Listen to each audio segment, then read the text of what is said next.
स्वागत है। RPC first grade की क्लासेस चल रही थी अपनी। तो पीछे हमने मुगल काल कंप्लीट कर लिया था। आज का टॉपिक है हमारा 1857 की क्रांति। तो चलिए शुरू करते हैं। सबसे पहले देखते हैं 1857 की क्रांति के कारण कौन कौन से थे। तो इसमें सबसे बड़ा पहला कारण जो था वो वेलेजली का सहायक संधियों वाला था। यानी दो तरह के कारण हो गए। एक तो तात्कालीन कारण हो गया और एक जो धीरे धीरे आराम से जो लंबे समय से जो कारण बन रहा है वो हो गया।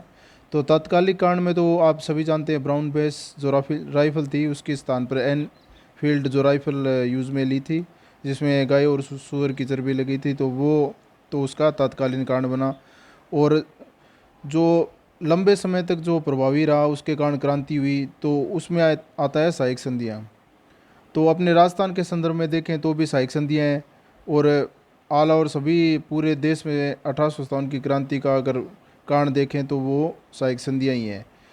भारत की दृष्टि से देखें तो पहली सहायक संधि हैदराबाद ने 1798 में की थी। और राजस्थान में आपको साथ साथ बता दूं, भरतपुर रियासत थी ना, वो उसकी पहली सहायक संधि थी। और वो लगभग 1803 के आसपास थी। 1803 में भरतपुर रियासत की सहायक संधि। तो भारत के संदर्भ में तो हैदराबाद होगी और राजस्थान के संदर्भ में भरतपुर होगी। तो ये सहायक संधि है वो एक नीति थी वेलेजली की, रिंग फेंस की नीति। तो उसके तहत ये सहायक संधियाँ की गई थी। उसके बाद आया था हेस्टिंग। हेस्टिंग की अधीनस्थ पार्थक्य की नीति आई थी।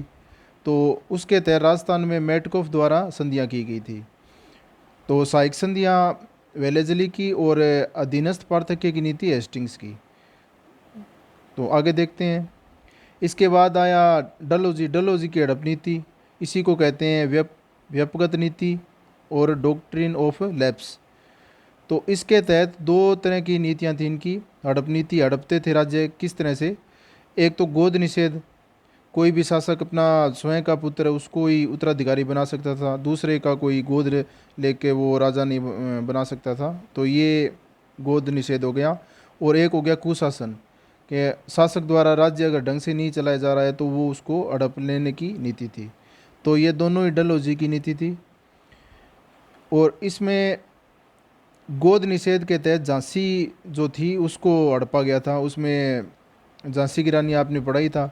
उसमें गंगाधर राव की पत्नी थी झांसी, तो उसका कोई उत्तराधिकारी नहीं था। तो अंग्रेज़ों ने वो झांसी को हड़प लिया। तो इसी कारण झांसी में क्रांति हुई। और कुशासन के और आरोप में वाजिद अली शाह द्वारा जो क्रांति हुई थी, वाजिद अली जो शासक थे, उन पे आरोप लगा कि ये शासन ढंग से नहीं करे, तो इनका अवध को हड़प लिया गया। तो ये कुशासन के आरोप में इसको हड़पा गया था अवध को। इसके बाद आगे देखते हैं आर्थिक कारण।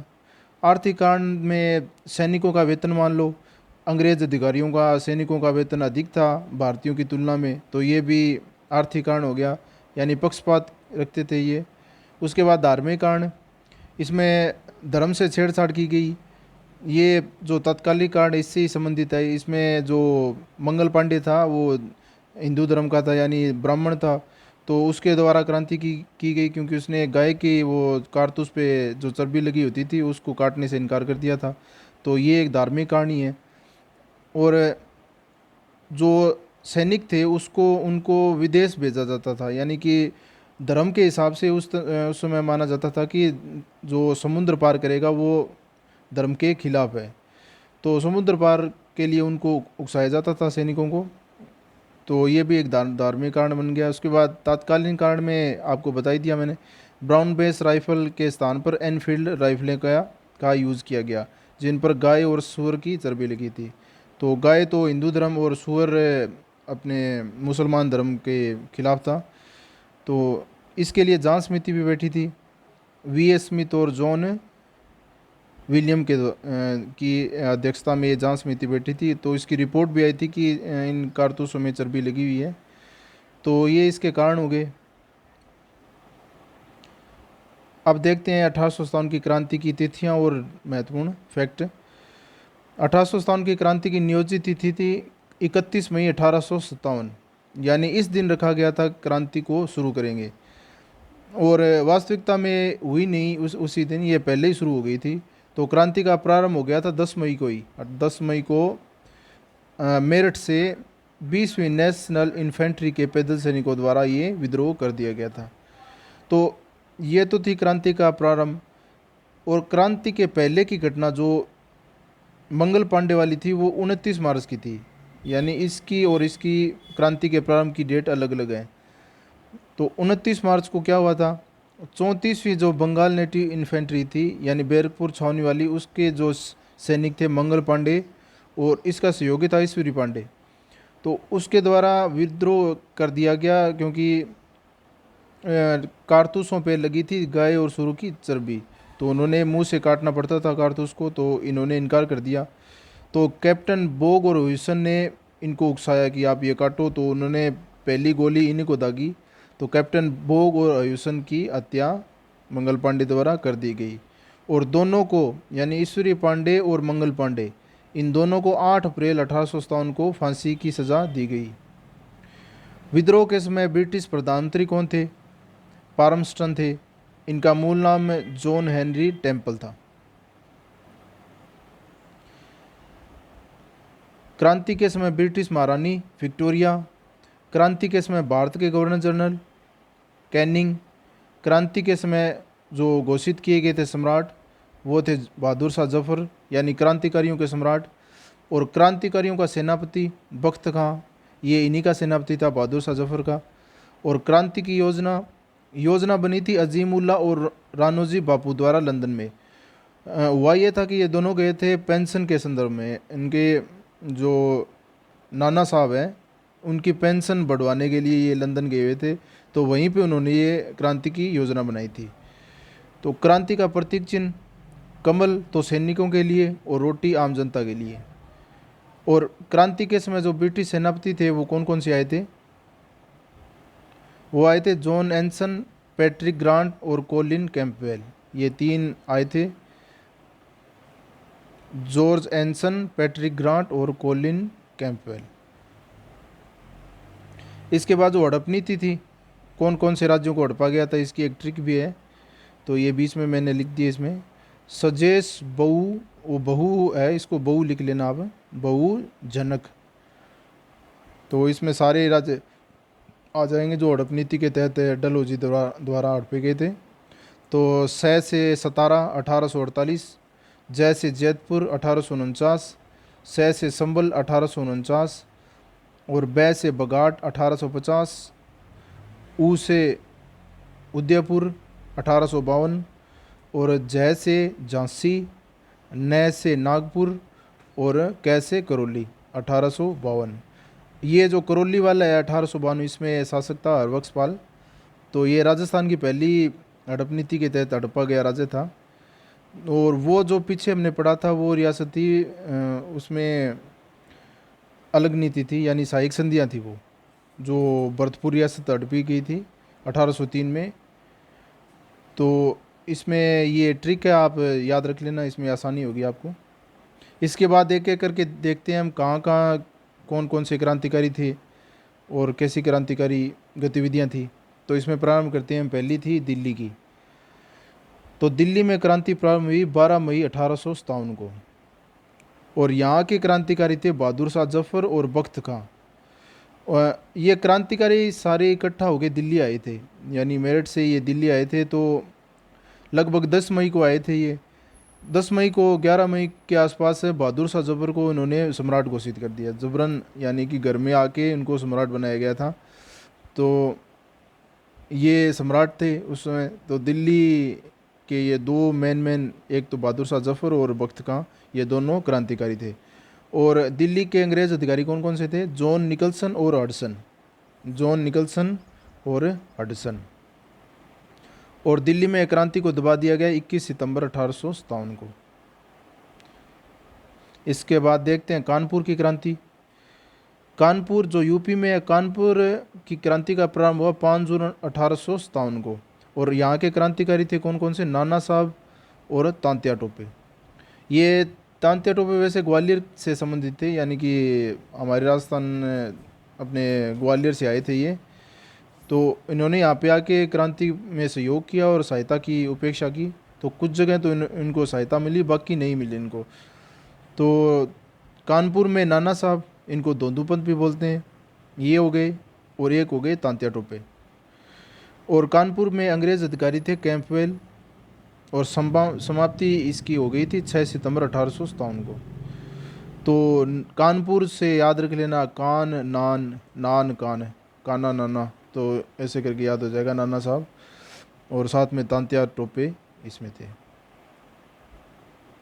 इसके बाद देखते हैं लखनऊ की क्रांति। ये भी यूपी में है। ये प्रारंभ हुई थी 4 जून 1857 को, और क्रांतिकारी थे इसमें बेगम हज़रत महल, इनको बोलते हैं मैगपरी। और बेगम हज़रत महल की कुछ खास बातें, ये अवध के शासक वाजिद अली शाह की पत्नी थी। यानी अवध जो हड़पा गया था कुशासन के आरोप में, वो वाजिद अली शाह उसकी पत्नी थी ये बेगम हज़रत महल। तो अवध को सैनिकों की पोधशाला कहा गया, क्योंकि यहाँ सबसे ज़्यादा सैनिक तैयार हुए। कौन से सैनिक? क्रांतिकारी सैनिक। हज़रत महल के पुत्र बिरजिस कादिर को शासक घोषित कर क्रांति की शुरुआत की गई। तो इसमें 3 फैक्ट हो गए, एक तो वाजिद अली शाह को, और इसकी पत्नी बेगम हज़रत महल, और तीसरा इनका पुत्र बिरजिस कादिर। इसके बाद लखनऊ में अंग्रेज़ अधिकारी कौन कौन से थे? एक तो हेनरी लॉरेंस था, और एक कैंपवेल था। ये हेनरी लॉरेंस है, ये पैट्रिक लॉरेंस नहीं है। पैट्रिक लॉरेंस अपने राजस्थान में क्रांति के समय था, गवर्नर जनरल। तो लखनऊ की ये हो गई। इसमें लखनऊ वाली समाप्त हुई थी मार्च 1858 में। इसके बाद झांसी आ गई। अब ये झांसी तो है यूपी में, और ग्वालियर है एमपी में। तो इसका संबंध कैसे है? इसका प्रारंभ देख लेते हैं पहले जून 1857 में। तो क्रांतिकारी थी इसकी लक्ष्मीबाई है तांत्या टोपे। अब तांत्या टोपे वहाँ भी है और यहाँ भी है, क्योंकि ये जगह जगह घूमता था, कोई भी इनको सहायता करे क्रांति अंग्रेज़ों के विरुद्ध। तो लक्ष्मीबाई के साथ भी तांत्या टोपे हैं, और नाना साहब के साथ भी तांत्या टोपे था। तो लक्ष्मीबाई गंगाधर राव की मृत्यु पर दामोदर राव को गोद लिया, यानी कि इस राज्य को हड़पा गया गोद निषेध के तहत। तो इनकी कोई संतान नहीं थी लक्ष्मीबाई और गंगाधर राव की। तो गंगाधर राव की हो गई मृत्यु। तो इसकी मृत्यु के पश्चात लक्ष्मीबाई ने दामोदर राव को गोद ले लिया। तो इसी बात की सूचना लगी अंग्रेज़ों को, तो उन्होंने गोद निषेध के तहत झांसी को हड़पने की कोशिश की। तो यहाँ पे क्रांति का यही कारण था। और लक्ष्मीबाई का थोड़ा सा फैक्ट जान लो आप। इनका जन्म हुआ था वाराणसी में, और इनकी समाधि है ग्वालियर में, जो एमपी में है। और झांसी के जो अंग्रेज़ अधिकारी थे वो थे ह्यूरोज। और झांसी का आंदोलन ये समाप्त हुआ था 17 जून 1858 को। इसके बाद देखते हैं जगदीशपुर जो बिहार में स्थित है। तो यहाँ की क्रांति प्रारंभ हुई थी अगस्त 1857 को, और क्रांतिकारी थे कुंवर सिंह ये बहुत जाने माने यहाँ के हैं, यानी क्रांतिकारी। तो उनको जाना जाता है बूढ़ा शेर, ये इनकी कुछ है। तो ये बता देता हूँ आपको मैं। कुंवर सिंह को 80 वर्ष का जवान बोलते हैं, इनको बूढ़ा शेर भी बोलते हैं, इनको बिहार का सिंह भी बोलते हैं, और 1857 की क्रांति का भीष्म पितामह ये भी इनको बोलते हैं। तो यहाँ से सीधा क्वेश्चन बन सकता है इनमें से। और जगदीशपुर का जो अंग्रेज़ अधिकारी था वो कौन था? विलियम टेलर और मेजर विंसेंट नायर और टेलर, ये कहाँ के थे? जगदीशपुर बिहार के अंग्रेज़ अधिकारी। इसके बाद इलाहाबाद बनारस में, यहाँ का क्रांतिकारी था लियाकत अली, और अंग्रेज़ अधिकारी था नील। तो ये तो याद हो जाएगा, इला लिया ऐसे करके याद हो जाएगा। तो इलाहाबाद का लियाकत अली। इसके बाद बरेली की क्रांति। बरेली है मध्य प्रदेश में, और बरेली का क्रांतिकारी था खान बहादुर खान, और अंग्रेज़ अधिकारी था हडसन। और फैज़ाबाद यूपी की क्रांति, यहाँ का क्रांतिकारी था मौलवी अहमदुल्ला। तो ये इस क्रांतिकारी पे 50,000 रुपये की इनामी राशि रखी हुई थी, यानी इसको जो भी कोई पकड़ के लाए, इनका पता ठिकाना बताए, तो उसको 50,000 रुपये नगद इनाम देने की घोषणा की गई थी अंग्रेज़ों द्वारा। तो इनका उपनाम भी है मौलवी अहमदुल्ला का, सिकंदर शाह, मोहम्मद शाह का अवतार, और डंका शाह, ये इनका उपनाम है। और फैज़ाबाद जो क्रांति थी वहाँ का अधिकारी था नील। इसके बाद देखते हैं आगे